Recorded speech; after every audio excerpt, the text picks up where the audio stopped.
यशुचिः प्रयतो भूत्वा जुहुजादाज्यमन्वहम् श्रियः पञ्चदशर्चञ्च श्रीकामः सततं जपेतु आनन्दः कर्दमश्चैव चिक्लीत इति विश्रुताः ऋषयस्तेऽत्रयः पुत्राः स्वयं श्रीदेवदेवता पद्मानने पद्मवूरु पद्माक्षी पद्मसम्भवे त्वं मां भजस्व पद्माक्षी येन सौख्यं लभाम्यहम् अश्वदाजि च गोदाजि धनदाजि महाधने धनं मे जुषतां देवीं सर्वकामार्थसिद्धये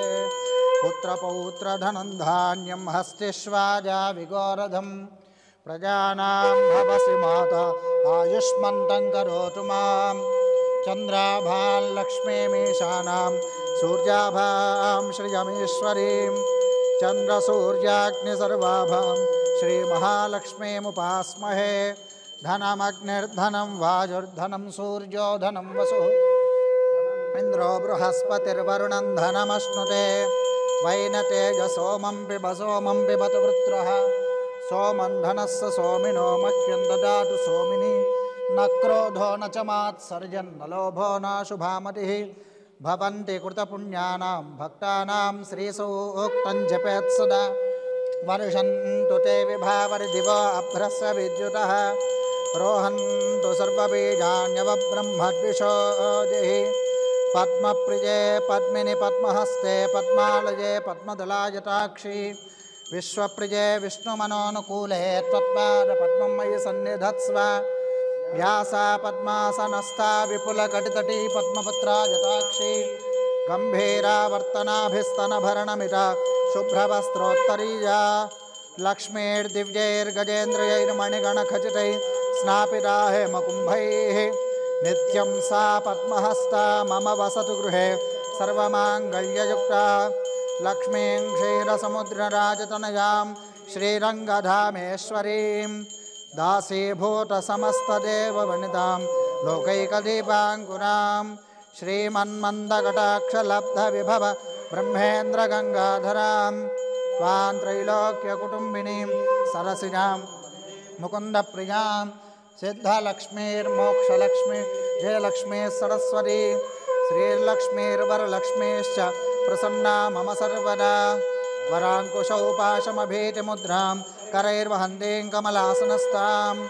बालार्ककोटिप्रतिभां त्रिनेत्रां भजेऽहमम्बां जगदीश्वरीन्दां सर्वमङ्गलमाङ्गल्ये शिवे सर्वार्धसाधिके शरण्ये त्र्यम्बके देवि नारायणि नमोऽस्तु ते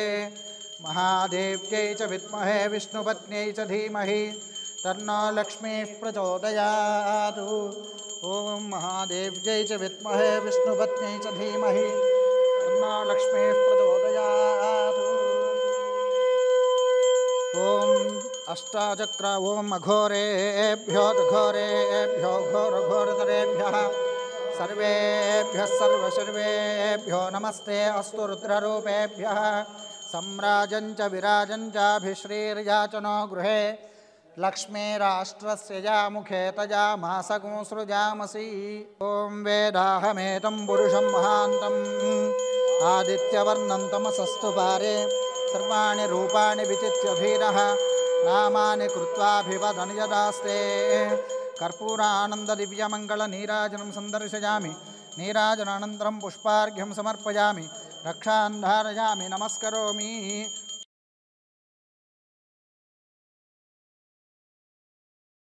ॐ जातवेदसे सुनवाम सोममराति यतो निदहाति वेदः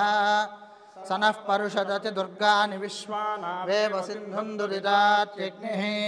तामग्निवर्णान् तपसा ज्वलन्ति वैरोचनीं कर्मफलेषु जुष्टां दुर्गां देवीं शरणमहं सुतरसितरसे नमः अग्नेः त्वं पारजानव्यो अस्मान् स्वस्तिभिरति दुर्गानि विश्वा पूश्च पृथ्वी बहुलान उर्वे भवातोकायतनया यशंयोः विश्वानि नो दुर्गः जातवेदस्सिन्धुन्ननावादुरितादिपर्षि अग्ने त्रिवन्मनसा गृणानोऽस्माकं बोध्यविता तनूनां पृतनाजितगुं सहमानमुग्रमग्निगुं भवेम परमात्सधस्तात् सनः परुषदति दुर्गानि विश्वाक्षामद्देवो अतिदुरित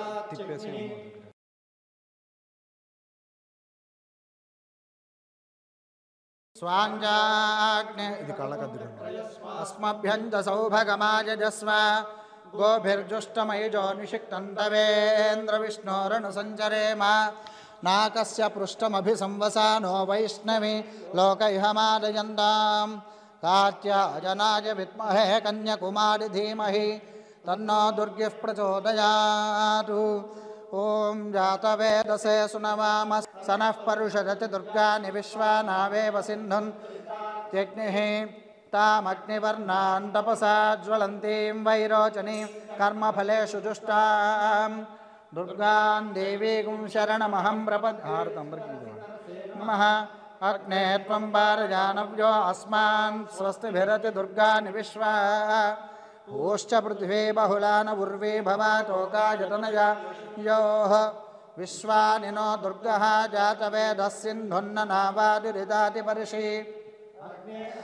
मनसा कृणानो अस्माकं बोध्यविदा तनूनां कृतनाजितगो सहमानमुग्रमग्निगो हुवेम परमात् सधस्तातु सनः परुषदति दुर्गानि विश्वाक्षामद्देव अतिदुरितात्यग्निः प्रत्नोषिकमीड्यो अध्वरेषु सनाच्यहोतानव्यस्तसत्सि स्वाञ्जाग्ने तनुवं पिप्रजस्वास्मभ्यं च सौभगमायजस्व गोभिर्जुष्टमयिजो निषिक्तन्तवेन्द्रविष्णोरनुसञ्चरेम नाकस्य पृष्ठमभिसंवसानो वैष्णवीं लोकैहमादयन्तां कात्यायनाय विद्महे कन्याकुमारी धीमहि तन्नो दुर्गिः प्रचोदयातु आवाहित देवता सहित वाराही देवतायै नमः पुष्पाञ्जलिं समर्पयामि प्रदक्षिण नमस्कारं समर्पयामि यानि कानि च पापानि जन्मान्तरकृतानि च प्रदक्षिण पदे पदे पापोऽहं पापकर्माहं पापात्मा पापसम्भवः त्राहि मां कृपया देव शरणागतवत्सल अन्यथा शरणं नास्ति त्वमेव शरणं मम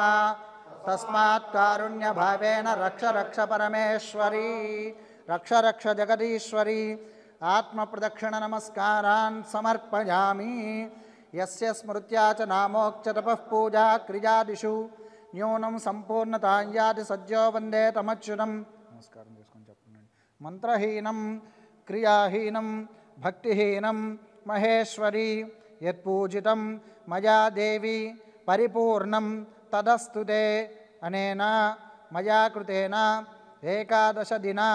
వారాహి దీక్షా పూజనేన భగవతి సర్వాత్మిక వారాహి సుప్రీణాతు వారాహి దేవతార్పణమస్తు స్వస్తి శ్రద్ధాం మేధాం యశః ప్రజ్ఞాం విద్యాం బుద్ధిం శ్రియం బలం ఆయుష్యం తేజః ఆరోగ్యం దేహి మే హవ్యవాహన శ్రియం దేహి మే హవ్యవాహన ఓం నమః ఇతి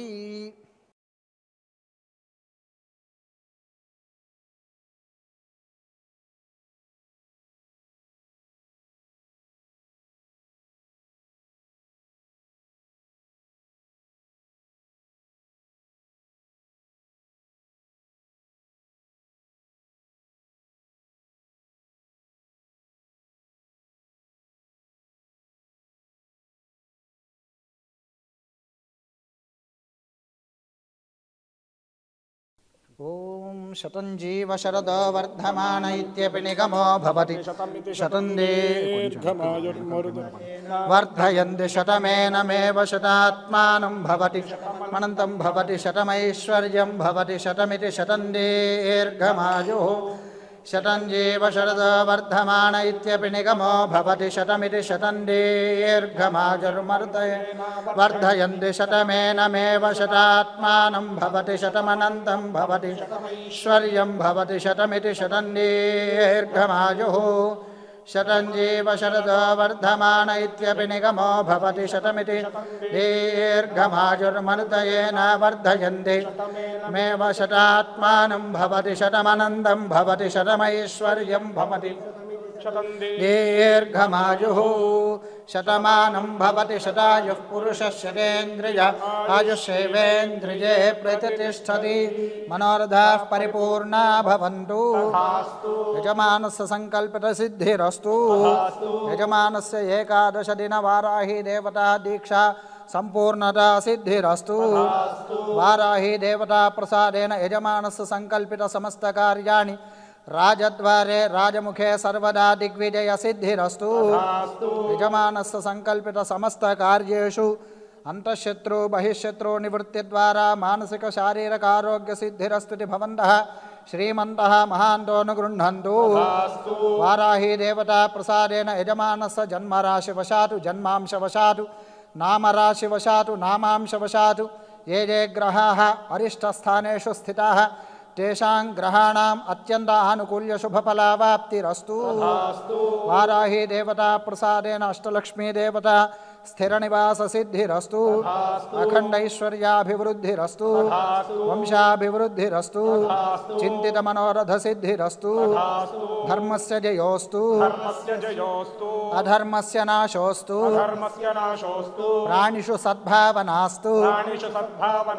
विश्वस्य कल्याणमस्तु